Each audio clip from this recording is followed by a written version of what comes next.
Sih kronologinya itu penemuan mayat seorang wanita di kolong jembatan itu Bu, di hari Rabu waktu pas itu rame banget orang-orang geger itu. Ada penemuan mayat yang dibungkus dengan kain apa namanya? Iya, aku juga menemukan berita ya di Depok itu ada kasus pembunuhan yang diawali dengan pemerkosaan terlebih dahulu oleh pelaku yang usianya 20 tahun dan korbannya pun 20 tahun. Terus juga kalau misalkan ada laki-laki yang kayak sering gonta-ganti perempuan kayak gitu, itu tuh dianggapnya tuh nggak aneh juga Bu. Maksudnya di kita sendiri mungkin ya di sekitar kita itu biasa gitu.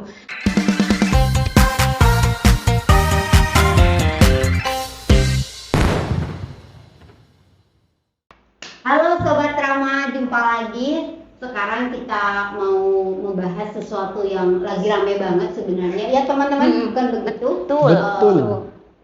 Beberapa hari kemarin itu ada satu peristiwa yang cukup menggemparkan, terutama terkait soal kalau bahasa sekarang tuh femisida gitu tuh. Ada satu rasa kebencian terhadap perempuan yang itu sebenarnya dilakukan oleh orang-orang terdekat. Dan minggu kemarin itu ada kasus ya sepertinya ya. Iya betul. Sih, Wak? Kasusnya di Cirebon, iya, di Cirebon. Sangat dekat dengan kita gitu tuh.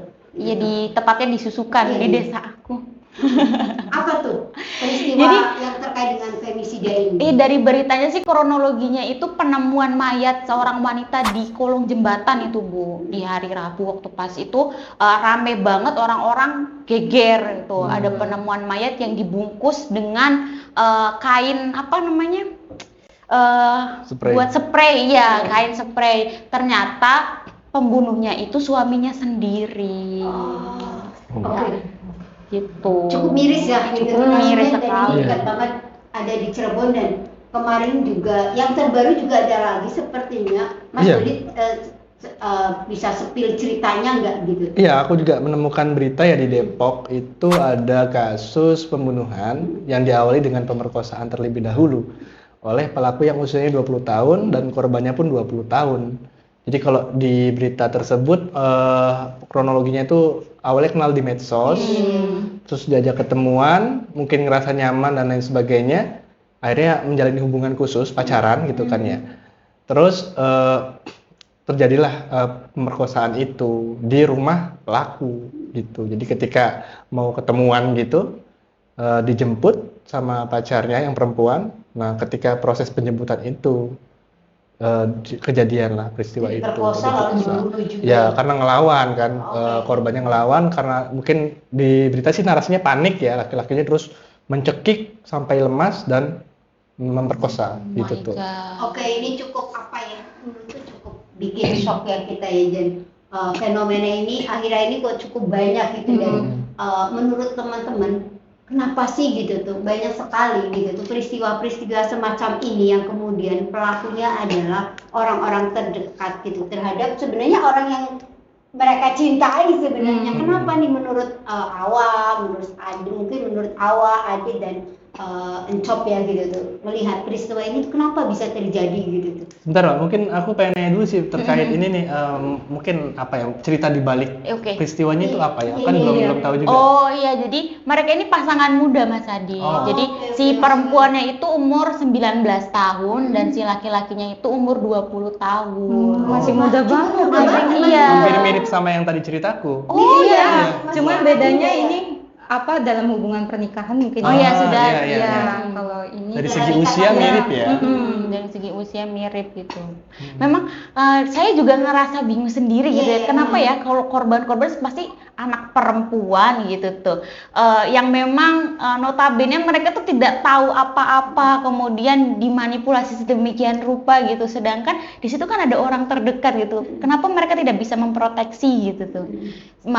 Malahan yang di kasus ini diduga ada orang-orang terdekat yang memang terlibat gitu. Dan itu sangat-sangat miris sekali sih Bu, saya sampai nggak habis pikir kok ada ya, maksudnya ada orang-orang terdekat tapi tidak bisa memprotek gitu sampai terjadi pembunuhan seperti itu. Ya kalau aku sih ngeliatnya kalau yang kasus yang di Depok itu kan ketemunya lewat medsos gitu. Iya. Kalau menurut Adit gitu fenomena itu kenapa gitu tuh sering banget gitu tuh. Ya ini sering banget dan sering terjadi dan dimanapun ya tempatnya gitu Bukan kan hanya ya. di Depok ya, Betul. sebenarnya hampir sering Banyak. banget terjadi. Bahkan mungkin di lingkungan terdekat kita pun banyak yang mengalami. Gitu. Banyak. Ya kalau aku sih ngelihat bahwasanya ini ya antara laki-laki dan perempuan itu ya. Yang ku ketahui dan aku saksikan di lingkungan terdekatku tuh, jadi kayak laki-laki itu kayak memiliki pandangan yang berbeda terhadap perempuan. Jadi nggak semuanya ya, aku nggak mengeneralisir laki-laki seperti itu. Tapi ada sebagian laki-laki yang melihat perempuan itu hanya sebatas objek, objek dan ketika melihat perempuan itu ya udah sebagaimana objek ya, yang dipakai, yang digunakan untuk kebutuhan pribadinya gitu. Akhirnya menggunakan kayak modus-modus yang manipulatif. Yaitu dipacarin lah segala macam gitu ya. Nah, padahal motif awalnya itu ya mungkin bukan itu, bukan untuk cinta, kasih sayang gitu ya. Tapi sebatas ada nafsu dan lain sebagainya mungkin gitu ya. Itu banyak terjadi juga. Jadi kupikir ada juga pandangan ini terlontar secara langsung ya dari katakanlah mantan pelaku. Mantan pelaku tuh orang yang pernah menjadi katakanlah predator atau apapun itu ya. Di pandangan matanya perempuan itu bodoh. Makhluk paling bodoh yang ada di dunia gitu ya. Kenapa dia bisa sampai kemudian sedemikian lupa gitu tuh menganggap kalau perempuan itu bodoh gitu tuh? Karena sangat mudah dimanipulatif gitu tuh ya. Menurut dia. Menurut dia dan menurut pengalamannya dia. Jadi bukan hanya persepsi tapi pengalaman dia itu berkata demikian. Artinya sudah puluhan perempuan yang dia manipulasi gitu ya dan berhasil. Jadi seolah-olah nih ya kalau aku melihat dari ceritamu itu kayak ketika dia sudah mendapatkan dalam tanda kutip gitu tuh mangsanya dia, itu dia merasa bahwa dia itu sebagai pemenang. Iya, betul sekali. Itu kenapa ya gitu tuh? Cok atau apa sih? Mungkin karena egonya laki-laki gitu ya Bu ya. Mungkin karena laki-laki itu merasa diri itu superior gitu. Jadi semuanya itu harus terpenuhi. Semua itu harus dimiliki gitu. Jadi ketika ada satu hal yang dirasa itu tidak bisa mereka raih gitu. Jadi bagaimanapun caranya mereka harus bisa mendapatkan walaupun itu dengan cara kekerasan. Mungkin seperti itu sih Mas. Terus juga kalau misalkan ada laki-laki yang kayak sering gonta-ganti perempuan kayak gitu, itu tuh dianggapnya tuh nggak aneh juga Bu. Maksudnya di kita sendiri mungkin ya di sekitar kita itu biasa gitu. Kayak ya wajar dia laki-laki sering ganti-ganti perempuan kayak gitu. Itu tuh kayak udah dianggap wajar bahkan kayak Dinormalkan. iya bahkan kayak menjadi suatu kebanggaan juga laki-laki yang seperti itu tuh.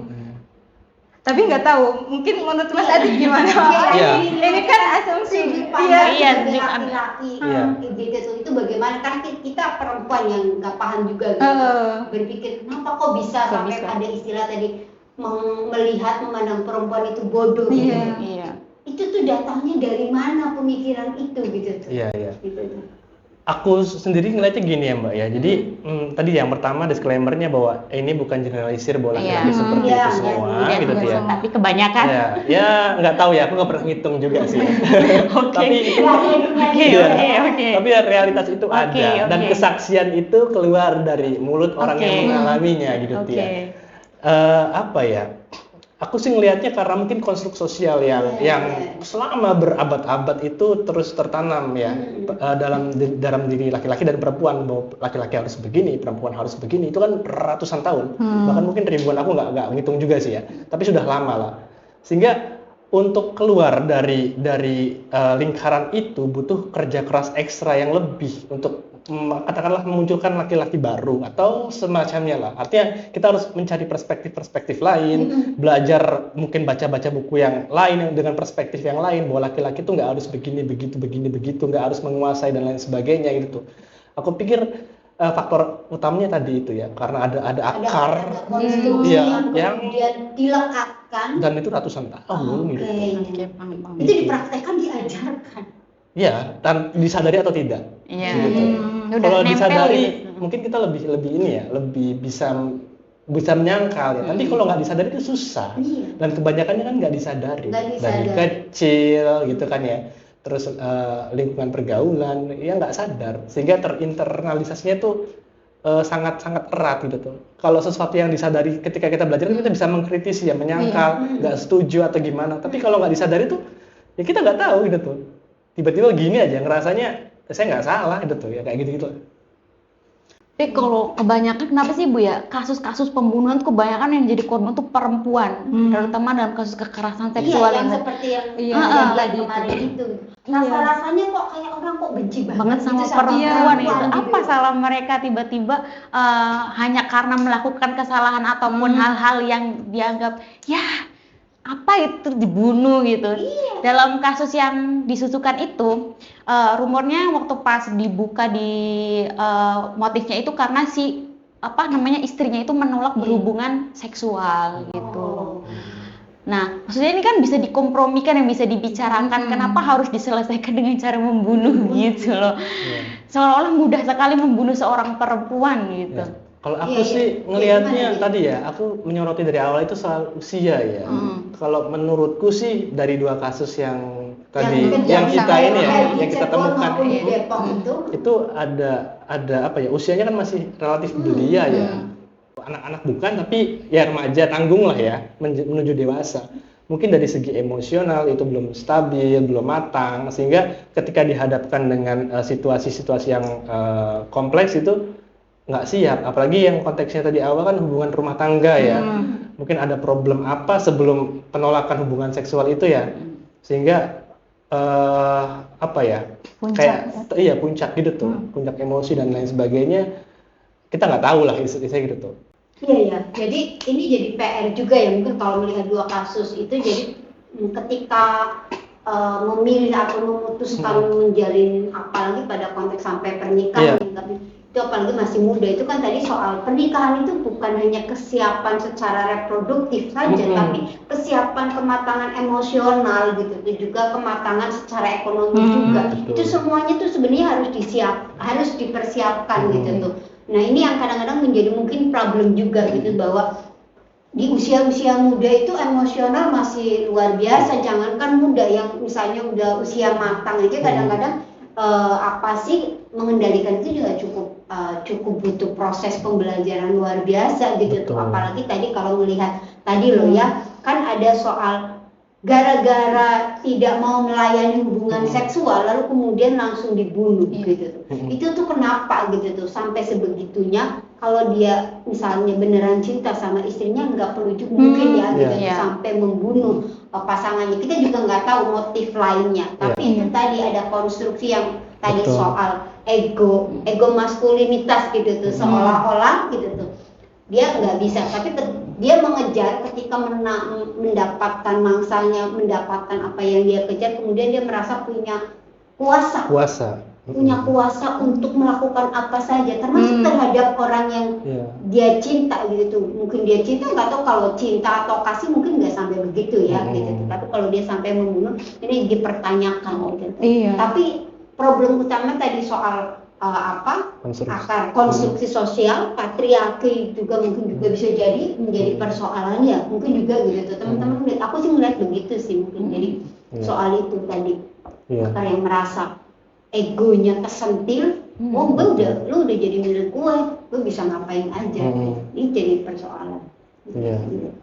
Nah yang di Depok itu Mbak, ini ternyata setelah kasusnya pembunuhan itu terungkap, ada dua kasus lain yang terungkap juga. Ternyata pelaku yang sama. Pelaku yang sama tapi kasusnya berbeda. Iya, pelaku yang sama ini dia pernah memperkosa dua perempuan lain, yang satunya sampai hamil. Itu artinya ini bukan peristiwa pertama kali. Yang tadi yang aku sebutin tadi ya, ada perspektif predator itu ketika melihat perempuan itu sebagai objek mangsa. Jadi kayak dia tuh berburu, mana nih yang bakal gue incer nih gitu ya. Itu kan katakanlah pandangan semacam itu tuh biasanya lumrah tuh, dianggap lumrah ketika kakak tingkat ke maba gitu tuh, mahasiswa baru tuh. Ya, kayak ada mahasiswa baru ospek itu kan sambil lihat-lihat berburu yang mana nih gitu tuh. Nah itu juga perlu diwaspadai. Artinya sebagai perempuan tuh jangan lebih aware ya. Iya, jangan mudah terbuai oleh kata-kata gitu kan ya. Karena kadang-kadang kekuatan laki-laki itu di situ sih powernya ya. Bagaimana dia bisa mengolah kata dan lain sebagainya. Nggak perlu ganteng sih sebetulnya itu. gitu. Dari Tapi kalau laki-laki apa? biasanya yang dicari visual dulu. Oke. Nah, kalau perempuan, ini menurutku ya, Iya. perempuan itu tidak melihat visual ya, fisik ya, tapi bagaimana dia merasa nyaman, diayomi, mungkin dengan kata-kata, mungkin dengan perilaku dan lain sebagainya. Tampang itu nomor sekian lah. Tapi kalau laki-laki itu pasti ya, nggak pasti sih, sebagian itu yang diprioritaskan tuh fisiknya dulu, gitu tuh. Itu. Ya, ini kita jadi tahu nih maksudnya Iya. apa sih sisi lain atau Iya. dari sisi mungkin ya Adit kan bergaul dengan banyak teman-teman laki-laki yang kita kan perempuan belum paham juga sebenarnya laki-laki kayak gimana sih, biar kita juga punya satu pemahaman baru gitu tuh, bagaimana sebenarnya laki-laki itu seperti apa. Kita kan jadi bang, oh ada konstruksi itu, ada dia datang begitu tuh dari mana, lalu kemudian kita juga jadi ngerti juga gitu tuh. Oh, meskipun lalu kemudian tadi kepikiran kita perlu dong punya gerakan baru gitu tuh, laki-laki yang punya perspektif baru yang Adit tadi bilang gitu tuh. Ya enggak sih? Iya. Iya. Iya, perlu banget sih Bu. Maksudnya dari tadi yang Mas Adi cerita apa bedanya perempuan sama laki-laki. Tapi emang bener sih kayak perempuan tuh gampang banget terbuai dengan kata-kata, karena mungkin dari kecil mungkin ya kayak kita tuh dibentuk, dikonstruk untuk yaitu cinta pertama anak itu bapaknya. Nah, itu kita pasti mencari hal itu di diri Pasangan. laki-laki. Iya, di Sama pasangan. orang lain Iya, kan, gitu. Dan Jadi itu rentan banget gak sih Bu, perempuan tuh? sangat rentan loh. Iya, aku jadi bayangin, oh iya ya, ini sebegitu rumitnya, sebegitu rentannya perempuan untuk dimanfaatkan oleh laki-laki kayak Iya. gitu. Iya, dan itu kadang-kadang nggak tahu, ini aku jadi mikir, jadi gelisah juga, jadi bertanya, jangan-jangan yang dibilang cinta pertama itu bapaknya itu jadi konstruksi gitu tuh, jadi seolah-olah gitu tuh kita tuh mencari laki-laki gitu tuh, untuk dia begitu, membutuhkan dan laki-laki. membutuhkan bahwa cinta pertamanya itu bapaknya, lalu kemudian gue harus cari laki-laki biar menggantikan dia bapakku. Iya, ya itu makanya yang melindungi. Yang melindungi, mengayomi, menjaga. Iya. Kawin sama polisi. Sebenarnya itu nggak salah ya, cuma sekali lagi kita nggak bisa memandang dunia ini secara naif gitu. Iya. Bahwa rasa ingin dilindungi atau mungkin laki-laki ingin katakanlah mendapat apa ya, Pelayanan. bukan pelayanan sih kalau aku ya mungkin ada sebagian laki-laki yang seperti itu ya, Oke. atau sekedar teman berbincang dan sebagainya, itu hal yang normal lah, hal yang biasa maksudnya. Tapi dunia ini kan tidak berjalan sesuai dengan apa yang kita pikirkan ya. Betul. Artinya ada banyak jenis atau varian laki-laki itu yang seperti apa, Varian. perempuan pun seperti apa. Iya. Nah, jangan kita pukul rata bahwa laki-laki semuanya katakanlah baik atau buruk ya. Tapi ya kita harus selektif bahwa laki-laki yang kita kenal ini ya kita observasi lah. Iya, Ini kita sendiri ya gimana. sebenarnya, Betul. baru kita sendiri yang Dan bisa. belajar seksualitas itu menurutku penting ya sebelum menjalin relasi. Betul. Menurutku ya apapun. Menjalin relasi juga bagian dari seksualitas. Iya. Iya. Oke. Maksudnya apa namanya mempelajari lebih jauh tentang itu sebelum apa namanya katakanlah pacaran atau berumah tangga, itu sangat penting sih menurutku, agar kita tetap dalam konstruk kesadaran bahwa kita sedang menjalani apa dan kita harus berbuat apa dan jangan sadar melakukan ya. apa gitu tuh. Itu yang sering kali luput dari kebanyakan orang. Oke. Terima kasih Adit, teman-teman, terima kasih. Ini satu obrolan yang sangat bernas sekali ya, ngomongin terkait dengan kenapa ada kebencian sekelompok atau orang-orang laki-laki terhadap perempuan gitu tuh, sehingga sampai membunuh orang-orang yang ada di dekatnya, termasuk pasangan sendiri. Oke, closing terakhir menurut teman-teman apa dari peristiwa yang ada di Cirebon, yang ada di Depok, apa sih nilai atau pembelajaran apa dari peristiwa itu yang bisa kita berikan pesan buat teman-teman sobat Rama di luar sana, biar mereka juga tidak mengalami pengalaman yang sama seperti yang kejadian yang di Cirebon dan Depok. Silakan Kamu. Kalau menurut saya sendiri sih, yang pertama itu stop pernikahan atau perkawinan dini ya, terutama banyak sekali di desa-desa atau di kabupaten-kabupaten yang dirasa pernikahan dini itu menjadi solusi atas masalah perekonomian, padahal justru itu adalah masalah baru gitu, yang sangat-sangat bisa membahayakan Jadi menurut saya stop pernikahan dini. Oke, terima kasih. Oke, Cok. Kalau dari aku sih ya itu ya mulai sadarilah dengan adanya berita-berita yang sudah banyak tentang kekerasan seksual. Jadi ya mulai belajar lagi untuk tidak untuk lebih mandiri sebagai perempuan ya Bu ya, untuk lebih mandiri, untuk tidak terlalu percaya dan lebih mengenal diri, itu sih yang paling penting. Oke, terima kasih. Ya, kalau Pesan buat sobat drama di sana. Aku sih mengutip lirik lagunya IRK aja, Efek Rumah Kaca ya. Apa Asik. tuh? Jatuh cinta itu biasa saja. Iya. Oke, terima kasih teman-teman semuanya, Awa, Encok, dan Adit. Kita sudah ngobrol-ngobrol. Sobat drama semuanya, semoga ada satu pembelajaran yang baik yang bisa teman-teman petik, sehingga teman-teman tidak mengalami peristiwa yang terjadi di Cirebon dan di Depok. Dan mari menjadi manusia yang juga memanusiakan orang lain. Terima kasih. Dadah. Dadah.